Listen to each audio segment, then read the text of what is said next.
चिक्कूचा season संपलाय तसे चिक्कू काय भेटत नाही आणि त्याचा ज्यूस पण बनत नाही. तर त्या दिवशी मम्मी आली होती आणि तिने एकदा आणले होते म्हणून म्हणलं आता आरूला जरा ज्यूस करून द्यावा म्हणून मग तिच्यासाठी ज्यूस केला होता.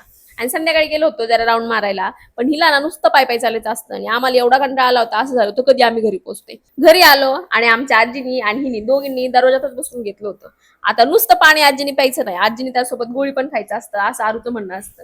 आणि आजीचा मोबाईल आरूला एवढा आवडतो काय सांगू तुम्हाला, कारण त्याचे बटन ना एवढे चालू असतात. त्यानंतर कोमल आणि दादू म्हणजे तिचा मुलगा दोघं पण घरी आले होते. आणि त्याचं असं ना हे खेळायचं चालू होतं, त्याचं असं म्हणणं होतं मी वाजवतोय तू डान्स कर, असं तो आरूला म्हणत होता. आता दुसऱ्या दिवशी सकाळी ना इडली सांबारचा बेत होता. आणि मी काय करते माहितीये तुम्हाला, सांबार करायचं म्हटलं ना डाळ वेगळी शिजवायची नंतर फोडणी द्यायची असं करत नाही, डायरेक्ट सगळं एकदाच टाकून द्यायचं आणि लगेच इडली लावायची म्हणजे आपलं काम ना सोपं होऊन जातं. आता हा बेत करायचं म्हटलं ना खायचं एवढं एवढंच असतं आणि पसारा एवढा होतो काय सांगू तुम्हाला.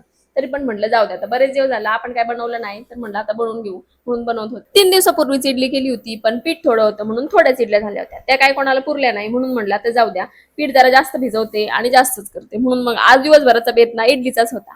आता हॉटेलमध्ये जसं ताट सजवतात ना तसं मला तरी काही येत नाही, तरी पण ना आमच्या ह्यांना जरा सजवलेलं ताट दिलं ना म्हणजे जरा जास्तच खातात ते, म्हणून मग असं सगळं त्यांना इडली चटणी आणि सांबर सगळं एका वाटीत दिलं होतं. तुम्हाला पण आमच्यासारखा साऊथ इंडियन नाश्ता आवडतो का कमेंट करून नक्की सांगा.